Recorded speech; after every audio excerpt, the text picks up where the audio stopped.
విశాల్ హెల్త్‌పై పుకార్లయితే తెగ వైరల్ అవుతున్నాయి. So, career starting నుంచి ఏడాదికి 3 అంతకంటే ఎక్కువ సినిమాలు చేసిన విశాల్, ఆ తర్వాత ఏడాదికి 2 సినిమాలు చొప్పున చేసుకుంటూ వచ్చాడు.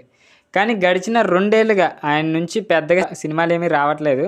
2023లో 'మార్క్ యాంటనీ' విడుదలైంది. 2024లో 'రత్నం' సినిమా వచ్చింది. సో, ఈ ఏడాది ఆయన నుంచి సినిమా ఉంటుందని అనుమానంలో ఉన్న సమయంలో ఎప్పుడో 12 ఏళ్ల క్రితం ఆగిపోయిన సినిమా అయిన 'మదగజ రాజు'ని విడుదల చేయబోతున్నారు. ఇది కాకుండా మరో సినిమా ఈ ఏడాదిలో ఆయన నుంచి వస్తుందనేది స్పష్టత ఏమీ లేదు. అసలు క్లారిటీ లేదు. సో, సినిమా సెట్స్‌పై ఉన్న ఇప్పుడు ఆ సినిమా వచ్చేది ఎప్పటికీ క్లారిటీ అయితే ఇవ్వట్లేదు. కానీ విశాల్ హెల్త్ మీద పుకార్లయితే తెగ వైరల్ అవుతున్నాయి. దీని గురించి ఈరోజు ఈ అప్డేట్లు అయితే తెలుసుకుందాం.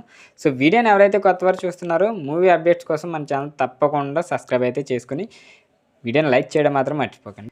టాపిక్‌లోకి వెళ్ళిపోదాం. విశాల్ ఎందుకు స్లో అయ్యారు? భారీ సినిమాలు ఏమైనా చేస్తున్నారంటే లేదు. అయినా ఎందుకు ఆయన నుంచి సినిమాలు రావడం లేదు అంటూ ఫ్యాన్స్ అయితే ఆందోళన చెందుతున్నారు. ఇలాంటి సమయంలో ఆయన 'మదగజ రాజు' సినిమా ప్రమోషన్ వేడుకలో పాల్గొన్న సమయంలో చాలా సన్నబడి మాట్లాడడానికి నిలబడడానికి ఇబ్బందులు ఎదుర్కొంటున్న నేపథ్యంలో విశాల్ ఆరోగ్యం గురించి పుకార్లు అయితే షికారులు చేస్తున్నాయని చెప్పొచ్చు. ముఖ్యంగా తమిళ మీడియాలో విశాల్ ఆరోగ్యం గురించి ఎవరికి ఇష్టం వచ్చినట్లు వారు స్టోరీస్ రాసేస్తున్నారు. ఆయన తీవ్ర అనారోగ్య సమస్యలు ఎదుర్కొంటున్నారన్నట్టు, షూటింగ్లో పాల్గొనడానికి ఆరోగ్యం సహకరించడం లేదంటూ ఎవరికి తోచిన విధంగా వారు చెప్పేసుకుంటున్నారు. తమిళ్ సోషల్ మీడియాలో జరుగుతున్న ప్రచారం పూర్తిగా నిజమైతే కాదంట. విశాల్ సినిమాలు తక్కువ చేయడానికి కారణం ఆయన ఇతర బాధ్యతలను ఎత్తిన వేసుకోవడమే. విశాల్ సినిమాలు మాత్రమే కాకుండా పనులు కూడా చాలా బిజీగా ఉన్నారంట. ఆ పనుల్లో ఇక ఆయన లుక్ మారడం వెనక కారణం ఉందని అయితే సన్నిహితులు అంటున్నారు. రాబోయే సినిమా కోసం బరువు తగ్గారని, అంతే తప్ప అనారోగ్య సమస్యల వల్ల బరువు తగ్గలేదంటూ క్లారిటీ ఇచ్చారు. ఇక 'మదగజ రాజు' సినిమా ఈవెంట్లో విశాల్ మాట్లాడేందుకు, నిల్చునేందుకు ఇబ్బంది పడ్డాడు. అందుకు కారణం ఆయన ఆ సమయంలో తీవ్రమైన చలి జ్వరంతో బాధపడుతున్నారంట. ఆ చలి జ్వరం కారణంగానే ఆయన చేతులు కాస్త వణికినట్లుగా అనిపించాయి. అంతేకాకుండా ఆయన నీరసంగా ఉండటం వల్ల నిల్చోవడం చాలా ఇబ్బందిగా అనిపించారంట అప్పుడు.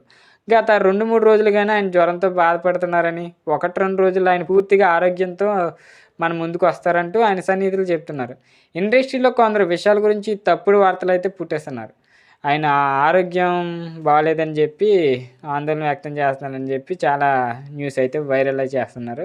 విశాల్ ముందు ముందు మళ్ళీ మాస్ సినిమాలతో ప్రేక్షకులను అలరించడం ఖాయమన్నారు. సంక్రాంతికి రాబోతున్న 'మదగజ రాజు' సినిమాలో విశాల్కి జోడీగా వరలక్ష్మి, శరత్ కుమార్, అంజలి నటించారు. ఇక ఈ సినిమా 12 ఏళ్ల క్రితం పూర్తయినా ఏవో కారణాల వల్ల వాయిదా పడింది. తమిళంలో అయితే మాత్రం ఈ సినిమా విడుదలైతే కాబోతుందంట. సో, ఇది ఆయన హెల్త్ అయితే బాగానే ఉంది. చలి జ్వరంతో ఆ రోజు అలా ఉన్నారంట. సో, ఈ అప్డేట్ నచ్చినట్లయితే తప్పకుండా లైక్ చేయండి. ఇలాంటి మూవీ అప్డేట్స్ కోసం మన ఛానల్ తప్పకుండా సబ్స్క్రైబ్ అయితే చేసుకోండి.